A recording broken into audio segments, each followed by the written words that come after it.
ನಂದು ಸೀಬೆ 3 ಎಕರೆ ಇದೆ. 3 ಎಕರೆನಲ್ಲಿ ತೈವಾನ್ ವೈಟ್ 1500 ಇದೆ, ಡೈಮಂಡ್ ರೆಡ್ 1500 ಇದೆ. ಇದನ್ನ ಹೈ ಡೆನ್ಸಿಟಿಲಿ ನಾನು ವ್ಯವಸಾಯ ಮಾಡ್ತಾ ಇದ್ದೀನಿ. ಹೈ ಡೆನ್ಸಿಟಿ ಅಂದ್ರೆ 8 ಸಾಲಿನ ಸಾಲಿಗೆ 8 ಅಡಿ, ಗಿಡದಿಂದ ಗಿಡಕ್ಕೆ 6 ಅಡಿ ಇಟ್ಟಿದ್ದೀನಿ. ವೈಟ್ ವೆರೈಟಿ ಸೀಬೆ ಇದು ವಿಪರೀತ ಕಾಯಿ ಬಿಡ್ತದೆ. ಆದ್ರೆ ನಾನು ಇಷ್ಟು ಕಾಯಿನೂ ನಾನು ಬಿಟ್ಕೊಳ್ಳೋದಿಲ್ಲ. ಇದರಲ್ಲಿ 2 ಕಾಯಿ ಇರೋದ್ರಿಂದ ಒಂದೊಂದು ಕಿತ್ತಾಕ್ತೀನಿ.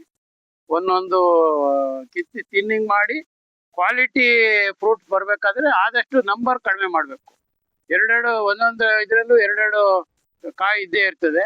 ಅದರಿಂದ ಅಷ್ಟು ಬಿಟ್ಕೊಂಡ್ರೆ ಕ್ವಾಲಿಟಿ ಬರೋದಿಲ್ಲ, ಸೈಜ್ ಕಡಿಮೆ ಆಯ್ತದೆ. ಅದರಿಂದ ನಾವೇನ್ ಮಾಡ್ತೀವಿ, ಇದು ಕವರ್ ಮಾಡೋಕ್ ಮುಂಚೆನೆ ಕಡಿಮೆ ನಂಬರ್ ಫ್ರೂಟ್ಸ್ ನ ಬಿಟ್ಕೋತೀವಿ. ಇದೇ ರೀತಿ ಹೆಚ್ಚಿನ ಕೃಷಿ ತಾಂತ್ರಿಕ ಸಲಹೆ ಮತ್ತು ಮಾಹಿತಿಗಾಗಿ ಕೃಷಿ ಯೂಟ್ಯೂಬ್ ಚಾನೆಲ್ ಅನ್ನು ಸಬ್ಸ್ಕ್ರೈಬ್ ಮಾಡಿ.